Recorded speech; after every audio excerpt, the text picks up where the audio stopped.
ask Jennifer to speak first because I know Jennifer has a busy schedule today, as everyone does, but we're going to ask her to speak so that she can keep other appointments. So thank you so very much for being here, Jennifer. Yes. Oh, I'm very excited. Very excited to be here today, and I also want to recognize one more mayor in our county, John Woods from Davidson. Welcome. You know, Mecklenburg County has 6 towns and the city of Charlotte and some unincorporated areas, so all those people need to be counted. And we appreciate the support of everybody here to make sure this message gets out. The census is absolutely essential to our federal dollars, our state dollars, our local dollars. We need to know how many folks are here so that we can serve them better, so that your government can reach out and work for you. We need to know you're here. And I also am pleased to see our international community. I see representatives from the Latino community, from the Asian community. We are all here to be counted. We are a very international and diverse city and county, and we want to make sure that everybody is counted. This process is simple, it's secure, and it's significant because we depend on you. This is one of the great things of democracy, along with voting, which everybody I know is going to do. We also want to make sure you fill out your census forms to be counted, because that helps your government better serve you and your neighbors and your communities. So the county is very pleased to be part of this. The county is going to be helping get information out about this. Thank you all for being here today and helping us spread the word. We look forward to a great process, for a great census, so we can see how much we know that we have grown since the last census. And all that growth is going to bring a lot of dollars here for all of us. So thank you so much for being here today. Thank you, Jennifer. Jennifer Roberts, Chairman of the Mecklenburg County Board of Commissioners. Sue Breckenridge, I'm going to ask Sue Breckenridge to come on up. We have a list of speakers who have great messages for you. Sue is the co-chairman of the Charlotte-Mecklenburg Complete Count Committee. Sue. Thanks, Laura. Thank all of you for coming out on this cold day. Thank God we have this Carolina blue sunshine, and thank God for the diversity in our community. I also want to recognize that we have Congressman Mel Watt and Congressman Patrick McHenry here, so thank you both very much for coming. And it is really critical, you'll hear every one of us say this today, that we're all counted. And it is my pleasure to introduce to you the gentleman who is in charge of this region, Mr. Wayne Hatcher from the U.S. Census Bureau.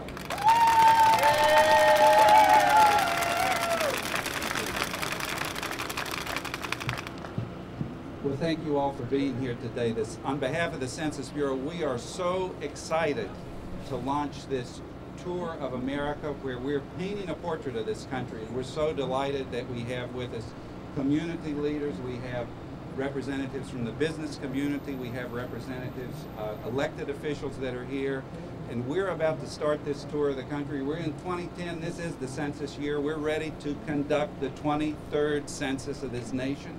We're a rapidly growing country. We've grown from about 280 million persons 10 years ago. We're approaching 310 million persons today. We want to count each and every person. We're launching a road tour vehicle like the one behind me here. There are 13 of these going around the country, educating the public. This is the year to educate the public about the census. 3 things. It's easy.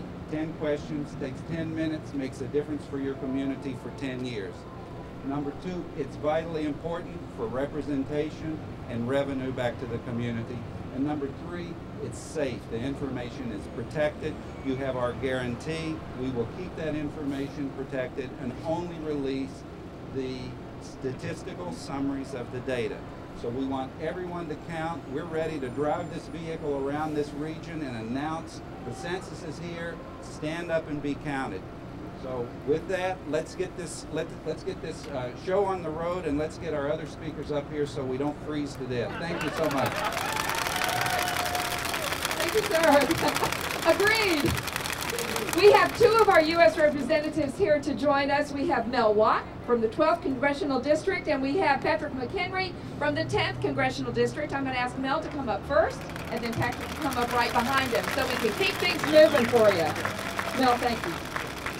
Patrick and I will do this together. You all have to forgive me for being bungled up like this. I can feel only one side of my face because I just came out of the dentist office, and I'm not sure that the dentist would be all that happy if I'm here. But this is such an important event that I thought it was important for us to talk about some of the implications of it. And before I do that, I think I'm going to let Patrick say a few words. Since he's my guest here in my congressional district, this is right here in the heart of the south end of my congressional district. So, Patrick, go ahead and say a few words, and then I'll come back. Well, I represent the suburbs of Charlotte, and we don't have buildings that large now. But I represent the suburbs, and I'm the ranking member of the Census Subcommittee in the House of Representatives. And so it's important for me to tell my fellow North Carolinians how important it is to respond to the census. The census not only determines how many members of Congress we have from North Carolina, or how many state house members you have in your county, but it also determines the amount of federal funds you get to your community. So it's very important you respond not just for yourself, but for your children and your children's schools, for your roads that you drive on to work, and the hopes you have for your community going forward. It's important that we respond to the census and realize that it's safe, appropriate, and proper. And this has not been done ever before, that the census has shared information with any other branch or bureau within the government. And so you have the safety of knowing that when you respond, your data is secure. And so with that, thank Mel for hosting me here in his little hometown. And so, thank you so much, Mel. Thank you, Patrick. I wanted to show that this is not a partisan issue. It's not a local issue. It's not a geographical issue. This is a national issue. And Patrick touched on some of the points I wanted to make. First of all, the projections indicate that we're right on the verge of being eligible for another congressional district. We have 13 congressional districts in North Carolina now, and we'll be competing with other states. This is done based on the census count, and that's why it's so important for us to get accurate numbers and get our numbers here as high as accurately can be counted. We're not trying to game the system, but we don't want to be cheated out of another representative. It came down to like 53,000 votes, I think, or people between us and Utah.